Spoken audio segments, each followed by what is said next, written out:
سورہ حامیم السجدہ پارہ نمبر 24 آیہ کریمہ نمبر 35 اور 36۔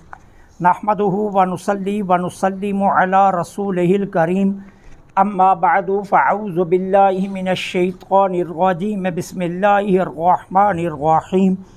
وما يلقاها إلا الذين صبروا وما يلقاها إلا ذو حظ عظيم وإما ينزغنك من الشيطان نزغ فاستعذ بالله إنه هو السميع العليم۔ صدق اللہ العظیم۔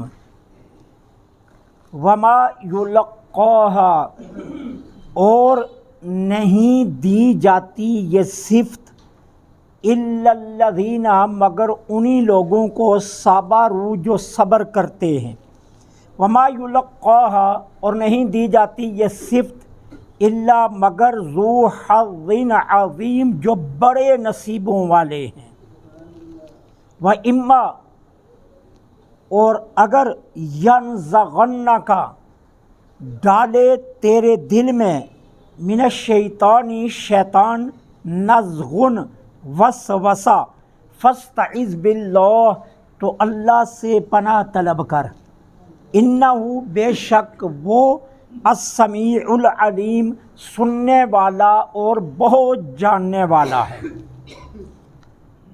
کل آپ نے جس صفت کے متعلق پڑھا تھا وہ صفت یہ تھی کہ اللہ اپنے محبوب کریم کو اور محبوب کے توسل سے ساری امت کو حکم دے رہا ہے کہ اگر تم سے کوئی برا کرے تو اس کو اچھائی سے رد کرو، برائی کا جواب برائی سے نہ دو بلکہ اچھائی سے رد کرو، بدلے میں اچھائی کرو۔ نتیجہ کیا نکلے گا؟ قرآن نے کہا تمہارا جانی دشمن تمہارا خیر خواہ دوست بن جائے گا۔ اچھا، اب کہا گیا کہ یہ صفت صرف انہی لوگوں کے مقدر میں آتی ہے جو صبر کرنے والے ہوتے ہیں۔ کیوں؟ عام طور پر کسی شخص کا ماتحت اگر اس کی نافرمانی کرے یا اس کے مزاج کے خلاف کام کرے تو وہ اس کو سخت ترین سزا دیتا ہے،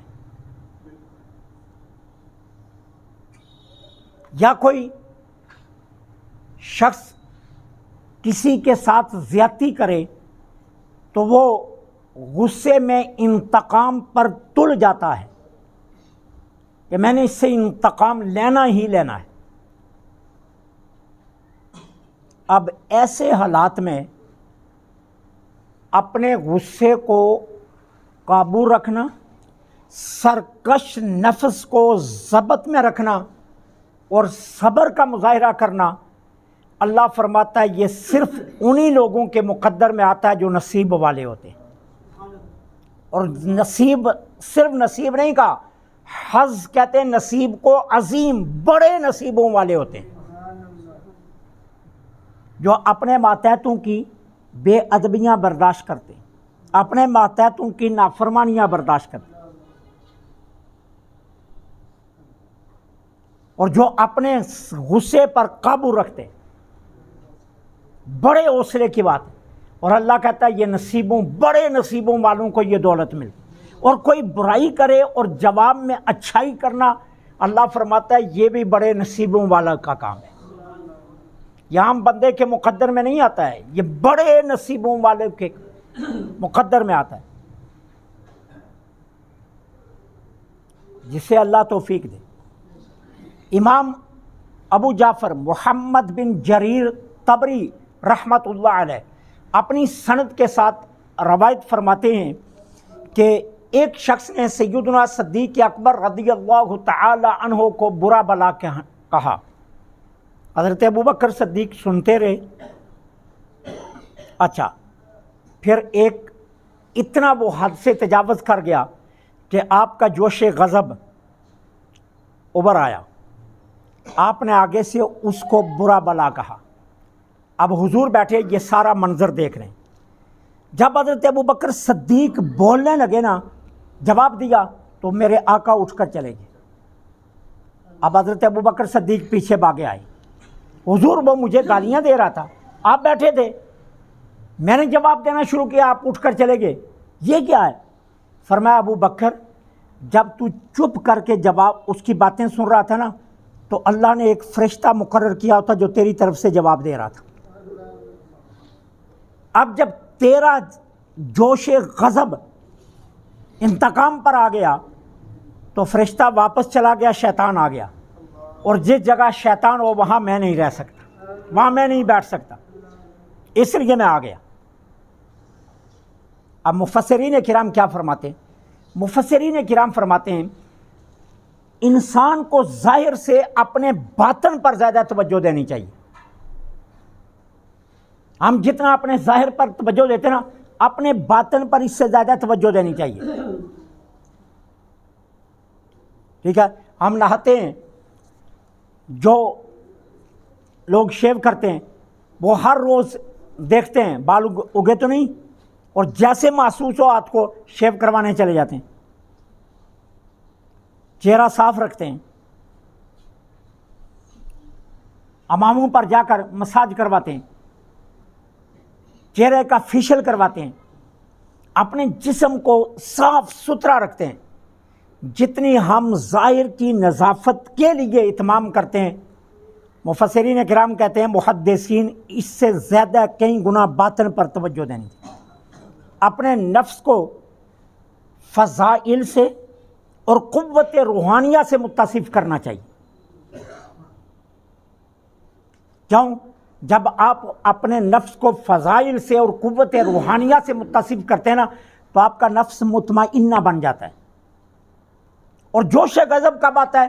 جب نفس امارہ ہوتا ہے, اور جب نفس مطمئنہ ہو جاتا ہے نا, پھر اس کی نگاہ میں تلخ و شریں, پسند و ناپسند برابر ہو جاتے ہیں. پھر یہ ساری چیزیں اس کے نگاہ میں ہیج ہوتی ہیں. پھر وہ لوگوں سے تعریف کا محتاج نہیں رہتا. کیوں؟ وہ جانتا ہے میرا رب میری تعریف کر رہا ہے. پھر وہ لوگوں کی تعریف کا محتاج نہیں رہتا. پھر وہ لوگوں کے اچھے اور برے کہنے کا محتاج نہیں رہتا. پھر تلخ و شریں کا محتاج نہیں رہتا.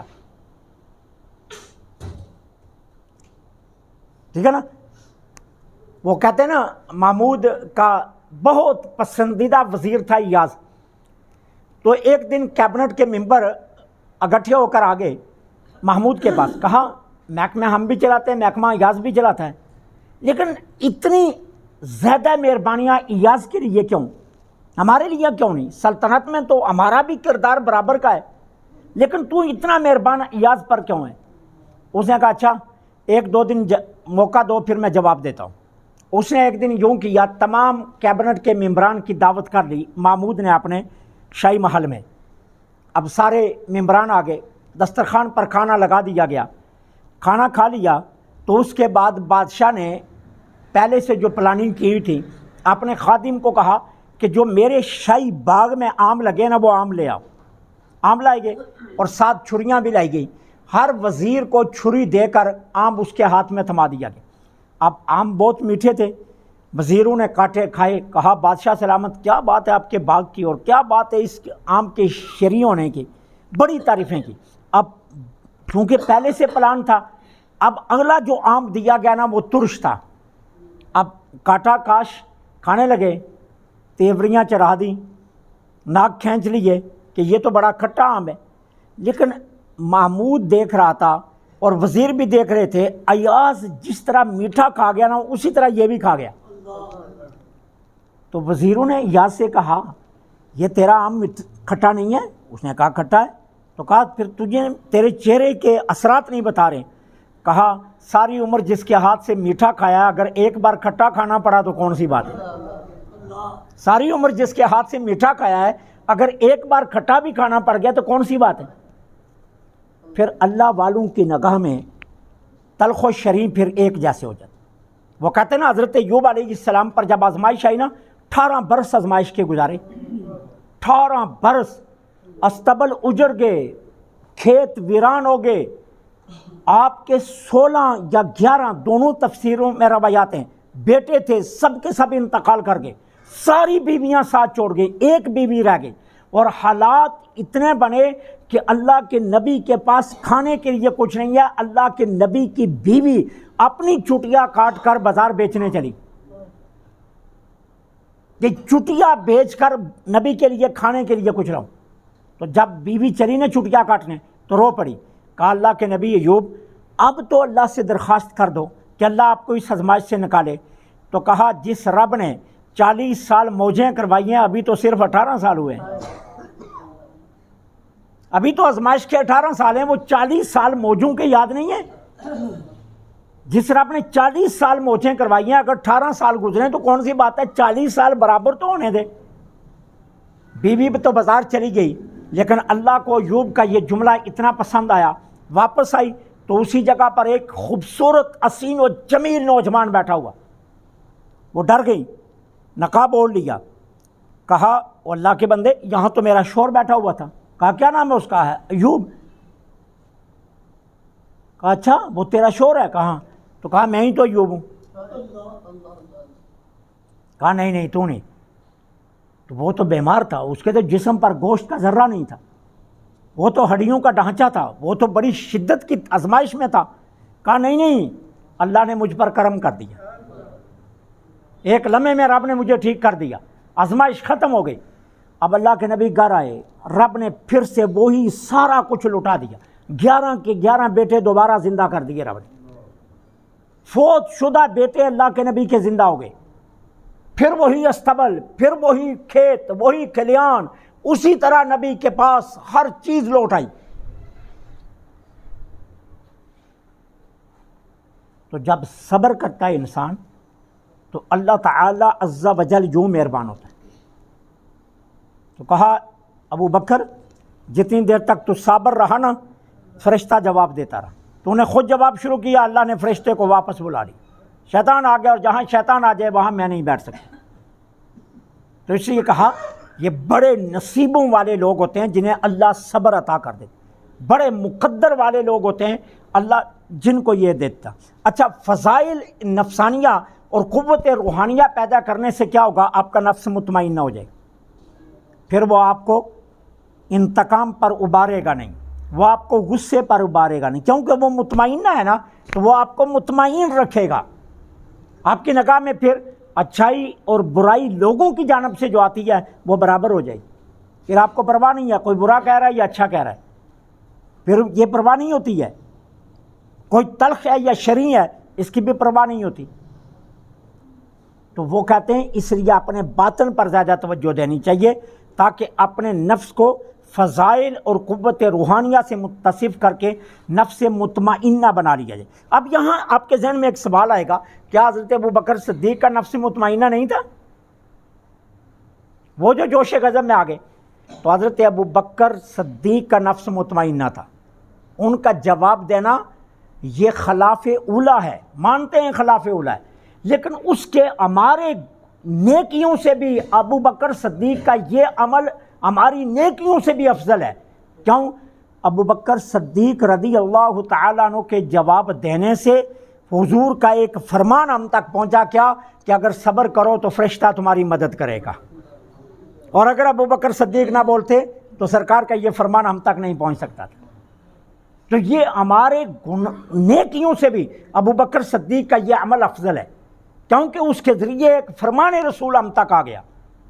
تو اسی لیے کہا ذو خز عظیم، اللہ جن کو یہ توفیق دے وہ بڑے نصیبوں والے، جو اپنے غصے کو قابو میں رکھیں، ضبط میں رکھیں، سرکش نفس کو اپنے کنٹرول میں رکھیں، اور اپنے ماتحتوں سے انتقام نہ لیں، اور کسی نے اگر برا بلا کہہ دیا تو اس سے انتقام لینے پر تل نہ جائیں۔ میں نے کل بھی کہا تھا یہ قتل انتقام کی وجہ سے ہو رہے ہیں، یہ طلاقیں انتقام کی وجہ سے ہو رہی ہیں، یہ بہن بھائی جھگڑے انتقام کی وجہ سے لے رہے ہیں، یہ رشتہ داریاں ٹوٹ رہی ہیں انتقام کی وجہ سے، اور کیا ہے؟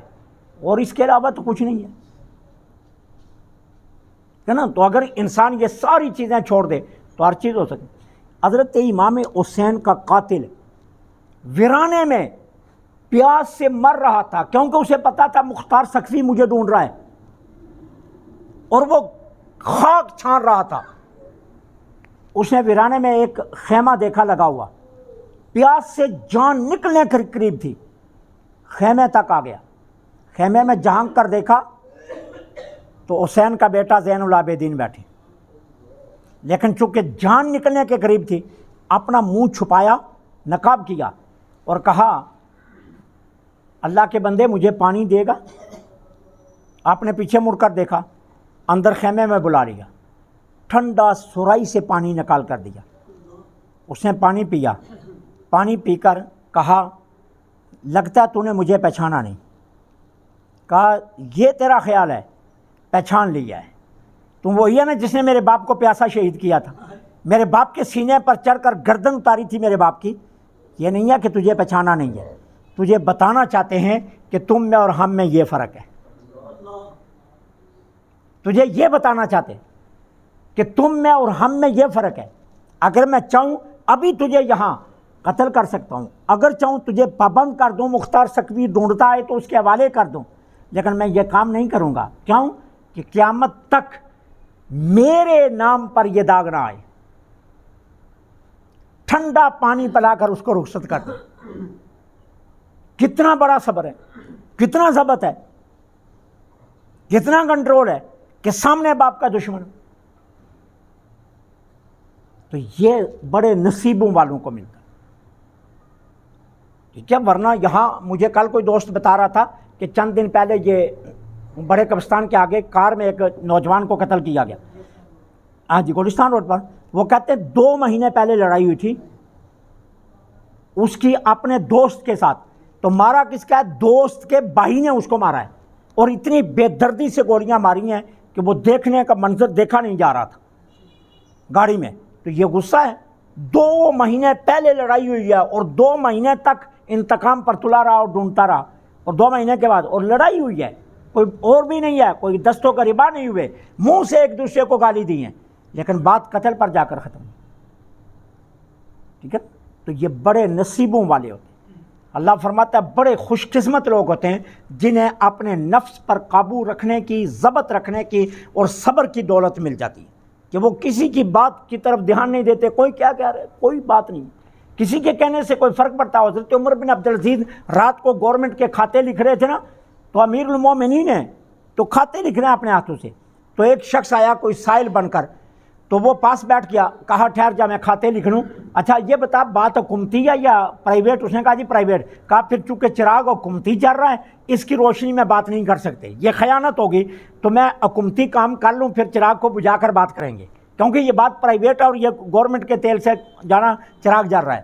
تو آپ نے کہا نہیں ابھی ٹھہر جا، وہ بیٹھا ہے، اب چراغ ٹمٹمانے لگا، اس کی چونکہ بتی نیچے چلی گئی تو وہ ٹمٹمانے لگا۔ حضرت عمر بن عبدالعزیز خود اٹھے، جا کر چراغ کو سیدھا کیا، اس کی بتی باہر نکالی اور پھر آ کر بیٹھ گئے۔ بندہ بڑا حیران ہوا، کہا جی میں بیٹھا ہوں آپ مجھے حکم دے دیتے، آپ کھاتے لکھنے ہیں، آپ نے رجسٹر رکھا، اٹھے قلم چوڑا، پھر آپ اٹھے، اٹھ کر جا کر چراغ صحیح کیا، پھر دوبارہ آئے اور لکھنا شروع کیا، تو آپ یہ مجھے حکم دے دیتے، میں خود چراغ ٹھیک کر دیتا۔ تو آپ نے فرمایا ایک بات بتا، جب میں بیٹھا تھا تو کون تھا؟ کہا عمر بن عبدالعزیز۔ کہا اٹھا تو پھر؟ کہا عمر بن عبدالعزیز۔ کہا جب چراغ ٹھیک کر رہا تھا کون تھا؟ عمر بن عبدالعزیز۔ لوٹ کر آیا تو کون؟ عمر بن عبدالعزیز۔ کہا مجھ میں کیا فرق پڑا؟ کوئی فرق پڑا ہے مجھ میں؟ کوئی فرق نہیں نہ پڑا، کوئی فرق پڑا ہے؟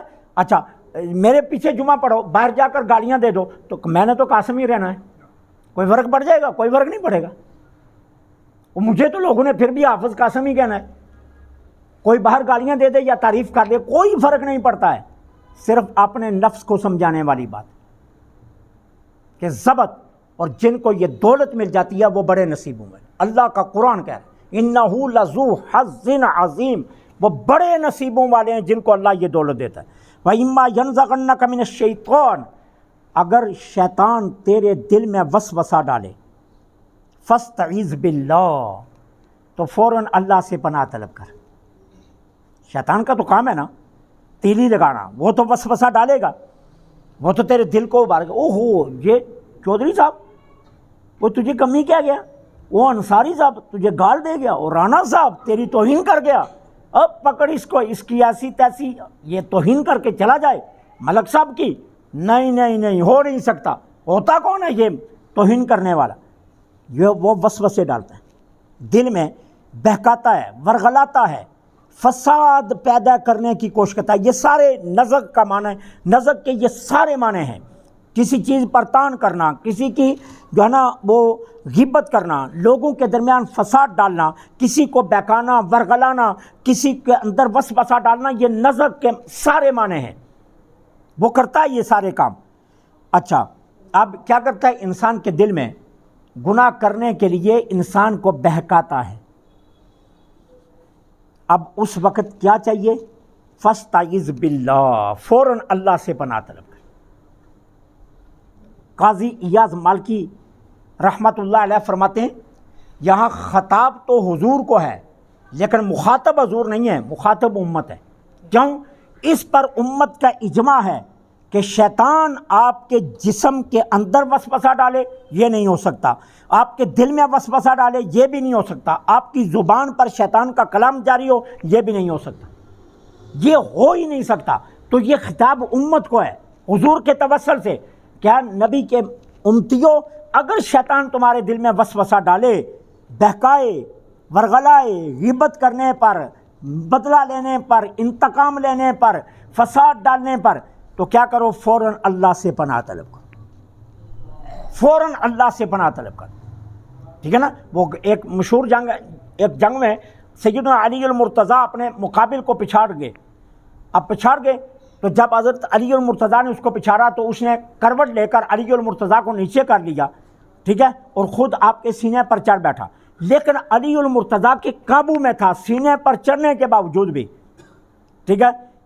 اچھا، پھر علی المرتضیٰ نے اس کو پچھاڑ دیا، اب وہ زمین پر ہے، علی المرتضیٰ اس کے سینے پر بیٹھ کے، اب جب سینے پر بیٹھے نا تو اس نے علی المرتضیٰ کے منہ پر تھوک دیا، حضرت علی المرتضیٰ نے چھوڑ دیا، اس نے کہا یہ تو میں نے اتنی بڑی بے ادبی کی ہے اور چھوڑ دیا۔ کہا اس لیے چھوڑا، پہلے لڑ رہا تھا اللہ کے لیے، اب اپنا ذاتی انتقام ذہن میں آ گیا ہے کہ اس نے میری توہین کیا، اس لیے چھوڑ دیا۔ اپنا انتقام نہیں لینا، اللہ کے لیے لڑنا ہے، اپنا انتقام نہیں لینا، جا جا تجھے چھوڑا۔ فاستعذ باللہ، فوراً اللہ سے پناہ طلب کرو، غصہ آئے تو فوراً اللہ سے پناہ طلب کرو۔ حضرت ابن عمر رضی اللہ تعالی عنہما روایت کرتے ہیں، جانے جانا مصطفیٰ جانے رحمت پہ لاکھوں سلام صلی اللہ علیہ وسلم نے فرمایا اللہ نے آدم سے 2 خصلتوں پر مجھے فضیلت دی ہے۔ حضور فرماتے ہیں آدم سے اللہ نے 2 خصلتوں پر مجھے فضیلت دی ہے، میں آدم سے بھی افضل ہوں۔ وہ 2 خصلتیں کیا؟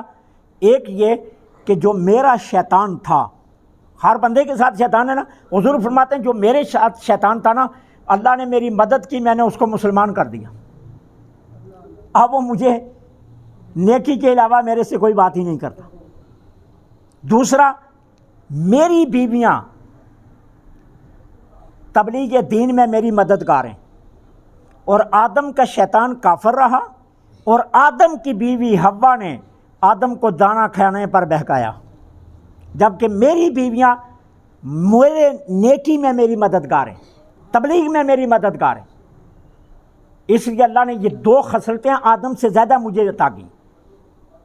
اور حضرت ابو ذر رضی اللہ تعالی عنہ روایت کرتے ہیں، جانے جانا صلی اللہ علیہ وسلم نے فرمایا اگر تم میں سے کسی کو غصہ آ جائے نا تو کھڑا ہے تو بیٹھ جائے، اگر بیٹھ کر بھی غصہ کنٹرول نہیں ہو رہا تو لیٹ جائے۔ کہا اگر لیٹ کر بھی غصہ کنٹرول نہیں نہ ہو رہا تو پھر آگ کو کیا چیز بچ جاتی ہے؟ پانی۔ کہا پھر فوراً جا کر وضو کرے، اگر وضو کے باوجود بھی غصہ کنٹرول نہیں ہو رہا تو غسل کرے، اللہ اس کا غصہ فرو کر دے گا، لیکن ہر حال میں غصے کو ضبط کرنا ہے۔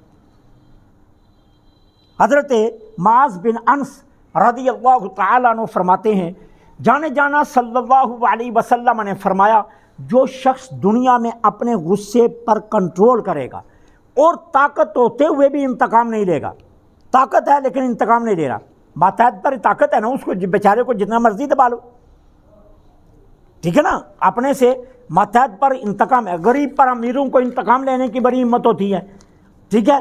اچھا، بڑے ہیں آپ کا ہاتھ لمبا ہے تو جو اس کا ہاتھ لمبا نہیں ہے اس سے انتقام لینے پر آپ کی بڑی ہوتی ہے ہمت، ٹھیک ہے۔ تو کہا جس شخص کے پاس انتقام لینے کی ہمت ہے لیکن اس کے باوجود اس نے اپنے غصے کو قابو کیا، قیامت کے دن اللہ تعالیٰ سب لوگوں کے سامنے اسے بلائے گا اور اللہ فرمائے گا تو نے دنیا میں اپنے غصے کو ضبط کیا تھا نا، آج مجھے بھی تیرے اوپر بڑا غصہ تھا لیکن میں نے بھی ضبط کر لیا۔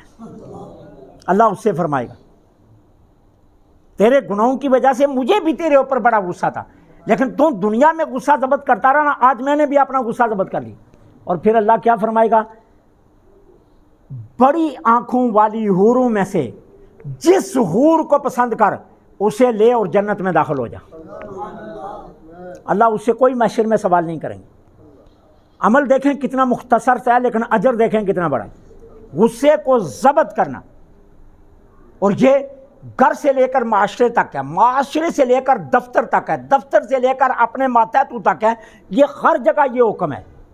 وہ کہتے ہیں نا کہ حضرت ابوالحسن خرقانی یہ تھے اپنے خرقان کے، یہ ایران کا علاقہ ہے، اور شیخ سعدی رحمۃ اللہ علیہ تھے شیراز کے، یہ بھی ایران کا علاقہ ہے۔ تو حضرت سعدی اور ان کا ایک زمانہ تھا۔ تو حضرت سعدی کو کسی نے کہا، وہ بڑے صاحب کرامت بزرگ ہیں، تو حضرت سعدی ان کو ملنے کے لیے نا آگے،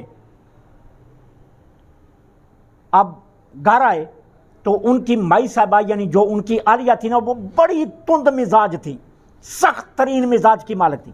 دروازے پر دستک دی تو کہا حضرت صاحب کہاں ہیں؟ کہا بے وقوف کون حضرت؟ بھائی صاحب نے آگے سے یہ جواب دیا، کون حضرت؟ انہوں نے کہا جی ابوالحسن خرقانی۔ وہ حضرت تو ضرورت کوئی نہیں ہے، تو کون ہے؟ انہوں نے کہا جی میں شیخ سعدی۔ او تجھے کسی نے غلطی سے حضرت کہہ دیا، وہ حضرت تو ضرورت کوئی نہیں ہے، وہ تو ایسے نکما سا بندہ ہے، نہ کوئی کام کاج کرتا ہے۔ خوب برا بلا کہا بھائی صاحب نے حضرت ابوالحسن خرقانی کو۔ اچھا جی غلطی ہو گئی ہے، میں کہتا ہوں جیسے آپ کہتی ہیں ویسے ہی ہے، لیکن یہ تو بتا دیجیے میں بڑا سفر کر کے آیا ہوں، اب بغیر ملے نہیں جانا چاہتا۔ کہا ادھر جنگل میں دھکے کھاتا ہوگا، ایسے ہی کہا بھائی صاحب نے، ادھر جنگل میں دھکے کھاتا ہوگا، ٹھیک ہے۔ اور یہ وہ شخصیت تھی جن کے پاس سلطان محمود غزنوی خیرات لینے آتا تھا۔ حضرت ابوالحسن خرقانی کی بارگاہ میں سلطان محمود غزنوی خیرات لینے آتا تھا ان کے پاس، ٹھیک ہے نا۔ تو کہا جی ادھر جنگل میں دھکے کھاتے ہوں گے۔ حضرت سعدی جنگل کی طرف چل پڑے، آگے سے دیکھا تو ایک بابا جی شیر پر بیٹھے ہوئے ہیں اور ہاتھ میں سانپ پکڑا ہوا ہے اور آ رہے ہیں آگے سے۔ اب حضرت سعدی کی ان سے کوئی ملاقات نہیں ہے۔ اب حضرت سعدی راستے سے ہٹ گئے کہ شیر ہے، سانپ ہے اور یہ عجیب بندہ ہے، دونوں کو قابو کیے ہوئے ہے۔ تو انہوں نے دیکھتے ہی کہا سعدی، وہ حیران ہو گئے، یار یہ تو مجھے جانتا ہے۔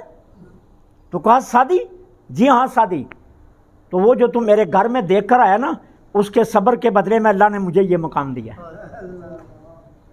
وہ جو تم نے گھر دیکھا نا، اس پر میں صبر کرتا ہوں، اللہ نے مجھے یہ مقام دیا کہ وہ تو قابو نہیں آئی لیکن باقی سارا جہاں میرے قابو ہے۔ اس کے صبر کے بدلے میں اللہ نے مجھے یہ رتبہ دیا ہے۔ تو گھر سے لے کر اپنے معاشرے تک، معاشرے سے لے کر اپنے آفس تک اپنے غصے پر کنٹرول کو، ماتحتوں کو جہڑنا، ان کو سزائیں دینا، ان کو جانا زیر عتاب رکھنا، یہ کمال نہیں ہے، ضبط کر جانا یہ بڑا کمال ہے۔ وہ کہتے ہیں نا حضرت امام حسن رضی اللہ تعالیٰ عنہ کی ایک ملازمہ تھی، تو وہ آپ کے لیے کھانا لے کر آئی، تو آپ نے دھلا ہوا لباس اسی دن پہنا تھا، تو کھانا رکھنے لگی تو وہ سالن کا کٹورا سارا حضرت امام حسن کے اوپر، سارا لباس سالن سے بھر گیا۔ آپ نے غصے سے اس کی طرف دیکھا، اس نے فوراً قرآن کی آیت پڑھی، وَالْقَاظِمِينَ الْغَيْظَ وَالْعَافِينَ عَنِ النَّاسِ وَالْقَاظِمِينَ الْغَيْظَ۔ اللہ کے بندے وہ ہیں جو غصے کو قابو کرتے ہیں۔ امام حسن اسی وقت ٹھنڈے ہو گئے۔ اس نے کہا وَالْعَافِينَ عَنِ النَّاسِ، آیت کا اگلا حصہ پڑھتے ہیں اور ساتھ لوگوں کو معاف بھی کر دیتے ہیں۔ فرمایا جا معاف کیا، وَاللَّهُ يُحِبُّ الْمُحْسِنِينَ، اور اللہ ایسے نیکوکاروں سے کیا کرتا ہے؟ محبت کرتا ہے۔ فرمایا جا اس کے بدلے میں تجھے آزاد کیا۔ اس نے آیت کے 3 حصے لگ لگ کر کے پڑھے، ہر حصے پر امام حسن نے اسے انعام دیا، اور پھر بعد میں اس کو کیا کہا؟ تو میری آج کے بعد محسنہ ہے کہ تو نے مجھے غصے سے روکا ہے، تو آج کے بعد میری محسنہ ہے، ٹھیک ہے۔ تو اپنے غصے کو کنٹرول میں رکھیں۔ اللہ سے دعا ہے اللہ عمل کی توفیق